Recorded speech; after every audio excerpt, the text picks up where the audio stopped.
My name is Ted Hodges. Today I will interview John Cook, a veteran of World War II. This interview is a part of the Veterans History Project.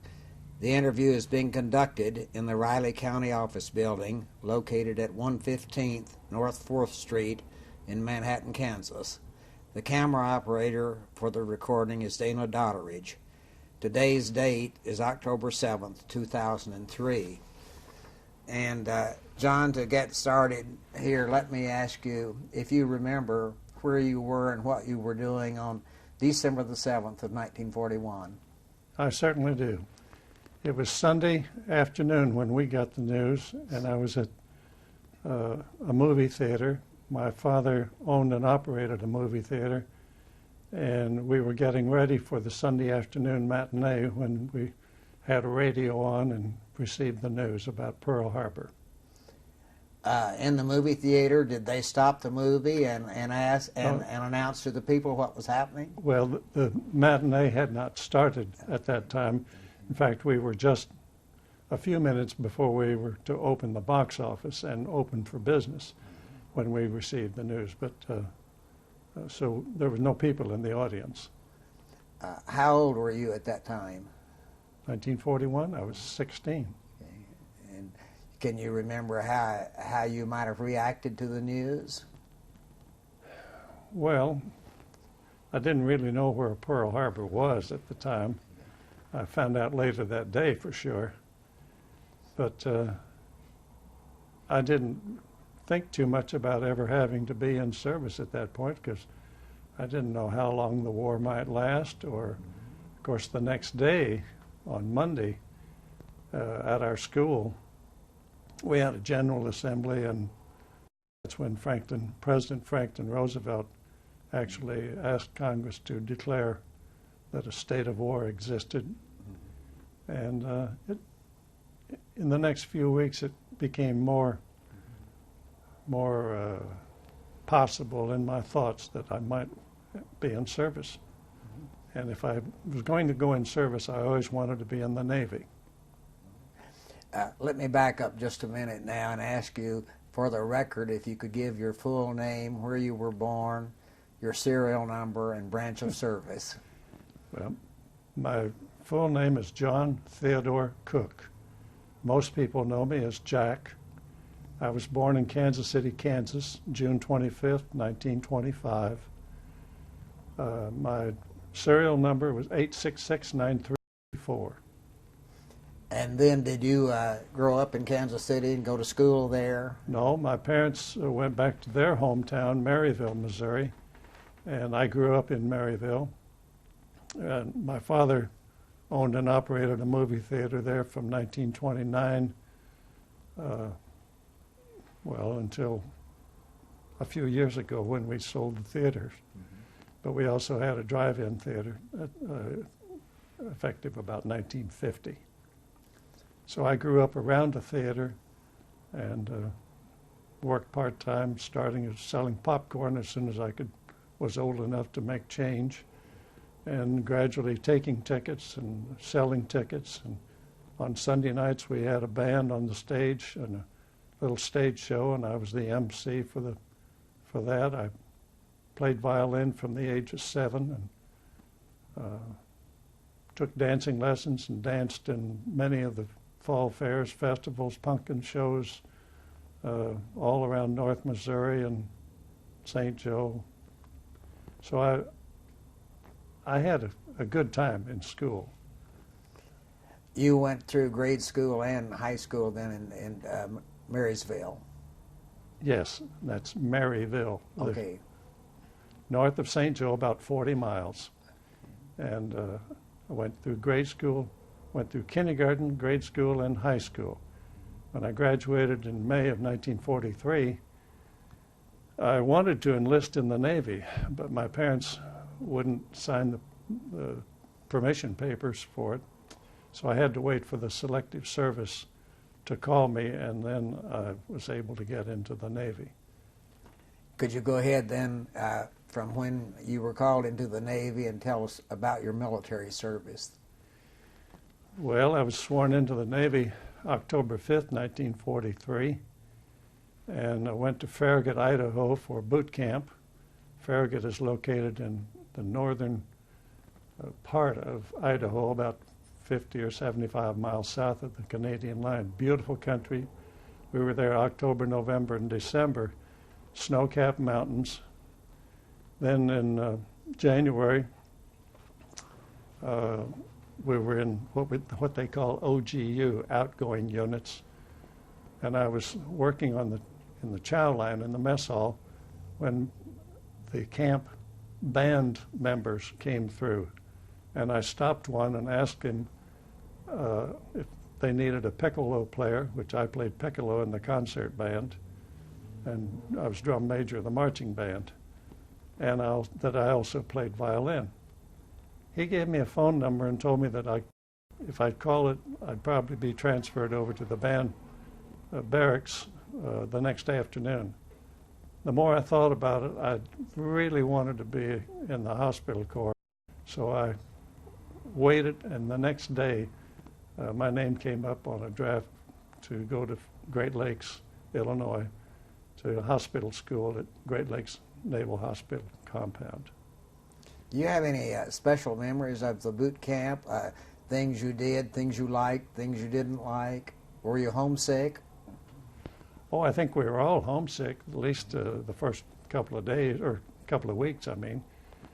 The weather was pretty cold. The things I liked,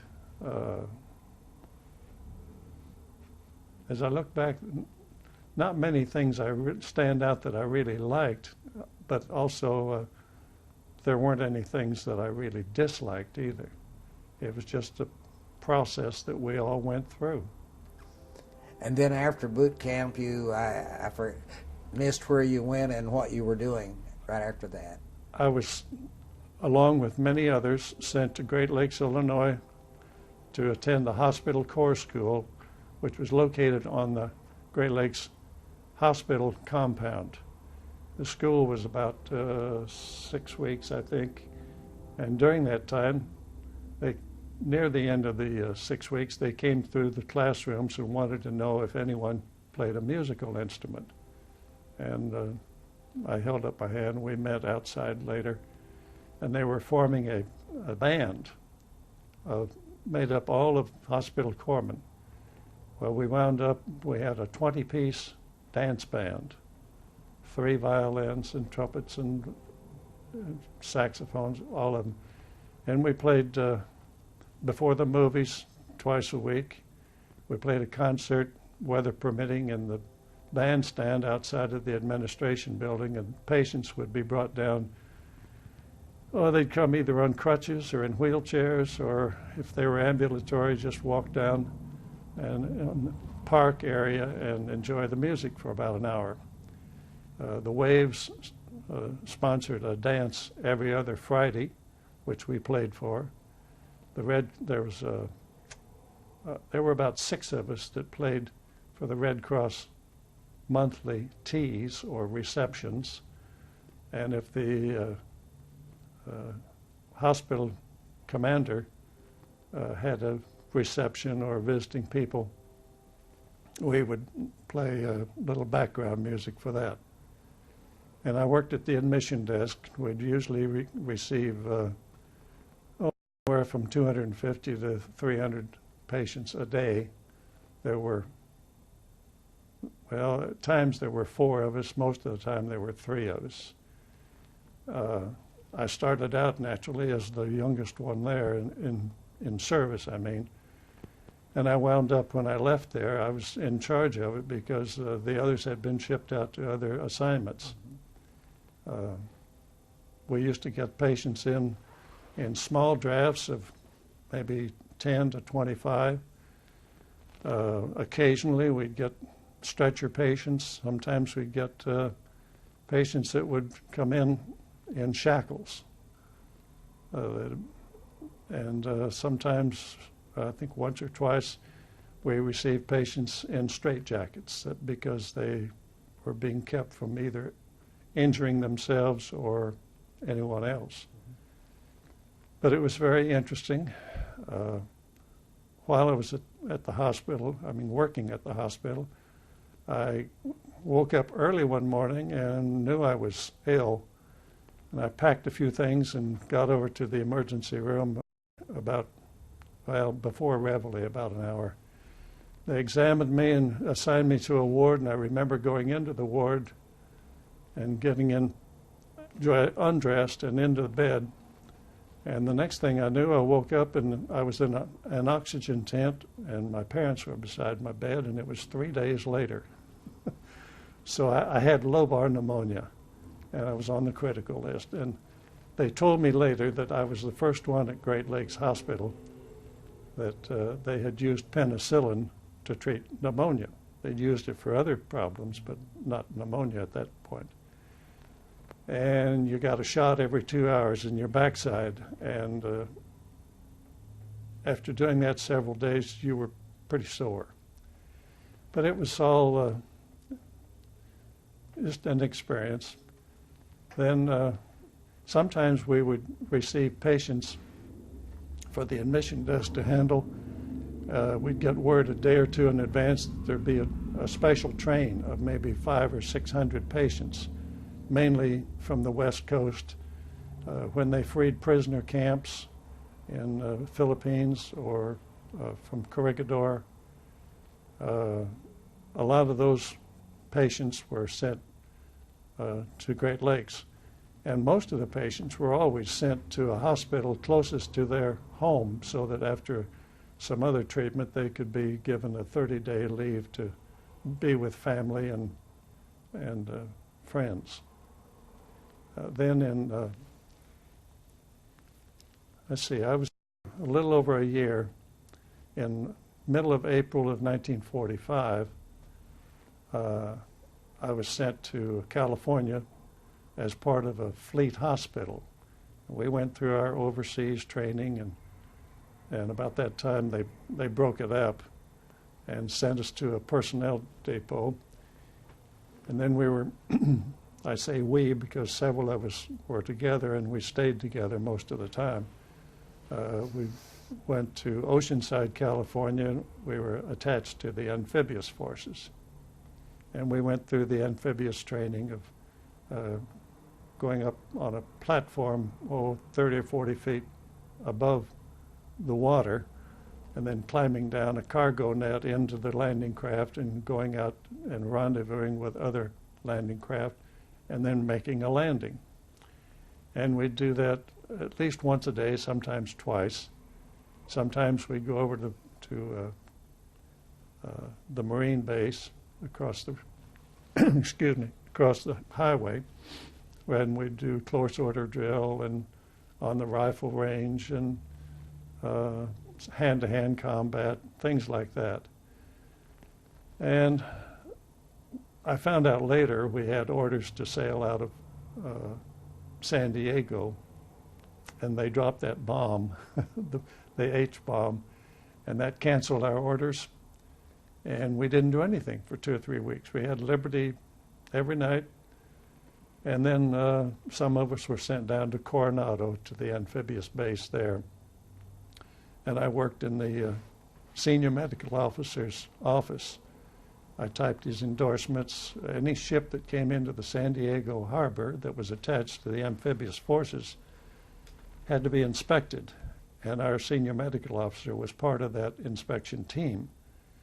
And then the endorsements would come by for his endorsement to be added and signed a few days later. Then I did that from September until May, when I was eligible for discharge. Yeah, it would have been 1946. Yes, Yeah. And I was discharged at San Pedro, California, and I had several of us had contacted a fellow that operated a cargo plane that would take passengers and fly us home rather than on a train. And we showed up at the airport about 11 o'clock at night. We were supposed to leave at midnight. He told me I was the only one going to Kansas City. He couldn't go out of his way just for one person. So he took me over to the commercial side of the airport and explained to the ticket agent, and I have got a flight about 4:30 or 5 in the morning to Albuquerque, and then I got bumped, and it was a long trip, but I got to Kansas City by 5 o'clock that afternoon. And I immediately called the hotel where my parents usually stayed when Dad was on business. And he had just checked out. So I got a cab, went to the north side of Kansas City, and started hitchhiking. And I got to St. Joe, Missouri, on Highway 71 and Highway 36 intersection. And by this time it was, almost dark, not quite. And I started hitchhiking, and this car pulled up, and the window was rolled down, and the lady asked me, said, "Do you want to ride, sailor?" And I said, "Yes, Mother, I certainly do." And it was my parents. I had recognized the car, but they didn't recognize me. They had no idea that I had been separated from service. And I got back to Maryville, and I think I got home on maybe a Friday, and I started summer school at the college there in Maryville. And that fall, I went down to the University of Missouri. They weren't really equipped to handle the influx of returning veterans. And I was there for a semester. And then I transferred over to the University of Kansas. I had been on the grounds of the University of Kansas for music camp, and I knew people that were there. And so I just transferred to University of Kansas, and I finished my degree at University of Kansas in the spring of 1949. In music? No, I received an A.B. degree in English. And then I went back to Maryville and worked with my dad. About that time, he was thinking of building a drive-in theater. And so we opened it in June of 1950.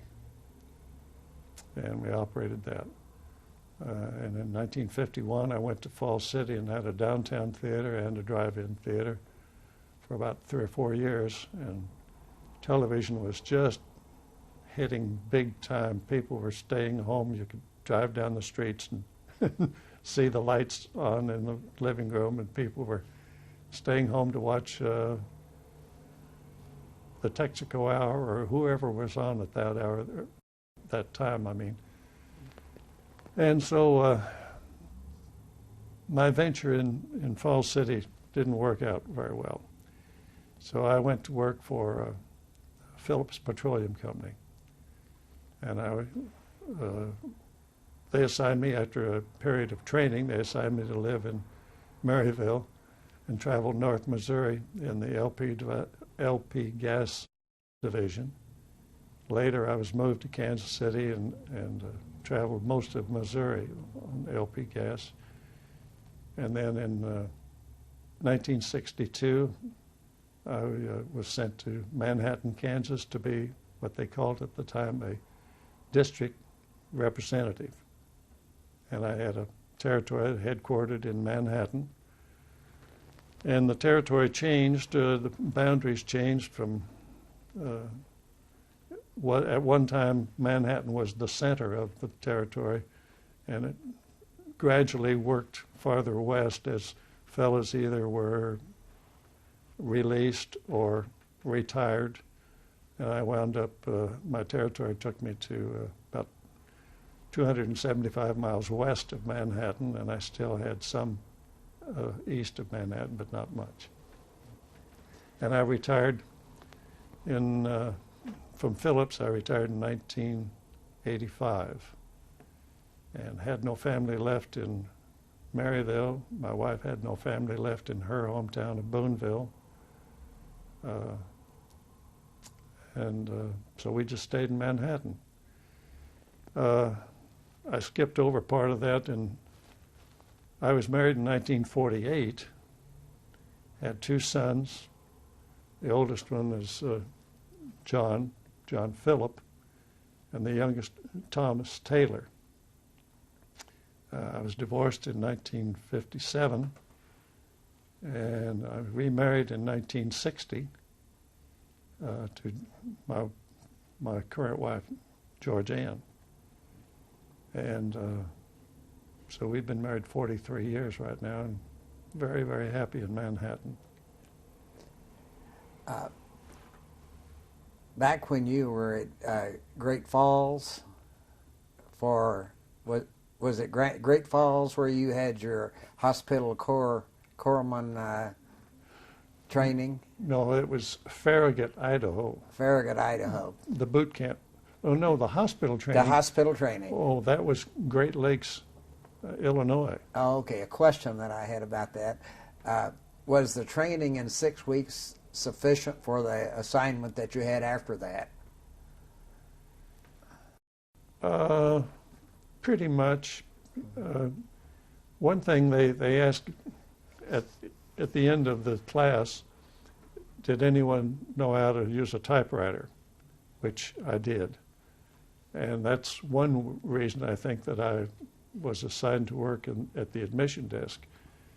And I really had to work and brush up on my typing because I only had 6 weeks of typing in high school. But what we used at the time of admission for the patients was their name, rank, serial number, if they had age, if they had insurance, where they came from, their diagnosis, and what ward they were assigned to.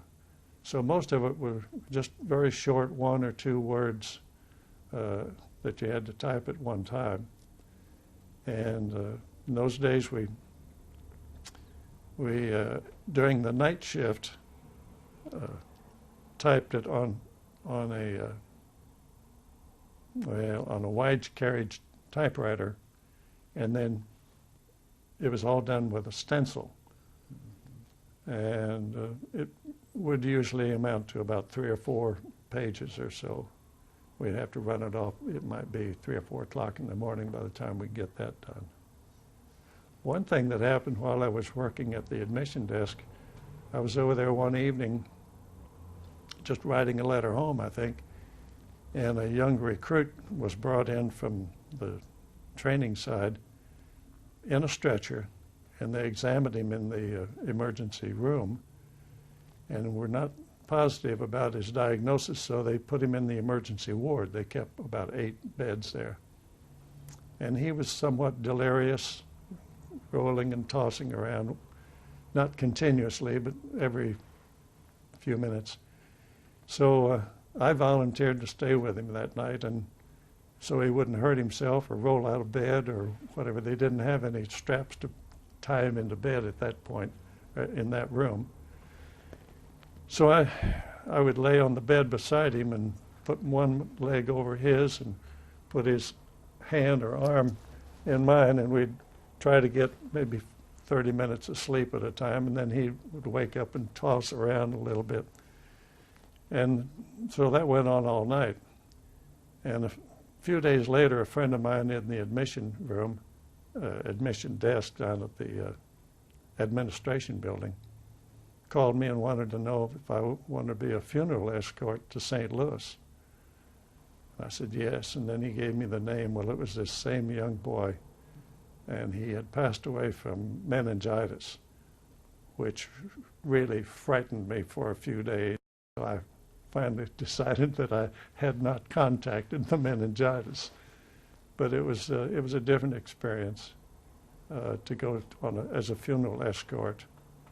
The boy came from a very low-income family, had several brothers and sisters, and of course, me being in uniform, they wanted to know everything that their older brother might have been doing or had been doing, and it was a little difficult at the time. How did you stay in touch with your family? By letter or telephone calls? Or? Well, I wrote a letter home quite often. When I was at the admission desk, I would write 2 or 3 times a week, just what was going on, if the played any place, if just kind of everyday news. my brother and I both would call home on Sunday nights, and about 8 o'clock in the evening. So my parents were always there waiting to hear from us. Then when I was in California, naturally I didn't have a typewriter a lot of that time. I'd just write a letter to them maybe once or twice a week. You got furloughs home occasionally? Yes, after I had pneumonia, I had rehabilitation or sick leave for about 10 days. My boot leave, when we finished boot camp at Farragut, Idaho, had 2 weeks leave, and that got me home for Christmas in 1943, which was pretty special at that time. And I don't remember. I had plenty of leave time. One time I was home on leave from Coronado, and rather than ride the train back, about a 3-day trip at that point or time, I went to Olathe Naval Air Station to catch a ride on a military air transport flight. And it was I think in November. Well, there were no flights coming through. I waited quite a while, and there had been a storm in the east, and there had been no flights coming through from the east. And all of a sudden, it got too late for me to take the train and still get back in time, and I didn't know what I was going to do, but a flight came by going to San Francisco. So I took it, and we got to San Francisco about, I don't know, 4 or 5 o'clock in the morning. And I got into town and took a bus to Los Angeles, took a train to Los Angeles, and then took a bus from Los Angeles to San Diego, and then took the Liberty Ferry from San Diego over to Coronado Base. So I went by plane, train, bus, and water to get back, and I walked on the base 15 minutes before my leave was up. And This was a military plane? yes. Was yes. it a hitchhiking type thing that you were doing? Yes. Yeah. Yes.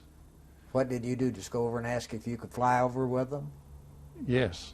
And which was a common thing, except due to that storm, there weren't very many of them coming by. And the plane that I was on was really a cargo plane, and they were flying some parts or something to San Francisco. So there were no easy chairs or cushions or anything, and it was cold. I remember that. But it got me there. As far as the living conditions were concerned, did you have good food all during your time? And Yes, I think so. At first it took a little getting used to. Some base, I think it was, I can't remember for sure, but we had beans for breakfast every Saturday morning. No, every Friday morning. And if you didn't want beans for breakfast, well, you just have a cup of coffee and an apple or something like that. But all the time I was at Great Lakes working in the admission desk, we had a cafeteria available that, since it was a hospital, they had fresh milk. You go down the cafeteria line and tell them however you wanted your eggs, if you wanted bacon or ham, fresh fruit. It was pretty special. did you develop any special friendships with other people in the Navy?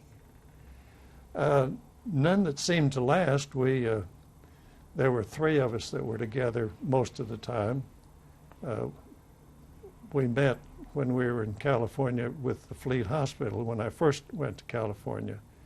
And we were together until I went to San Pedro to be separated from service. And we exchanged letters and Christmas cards, things like that for a few years, and then all of a sudden, I don't know what happened to them. One of them was from Cincinnati, and another one down in southern Missouri. Jackie, do you think of anything that you might like to have as a matter of record here that we haven't talked about?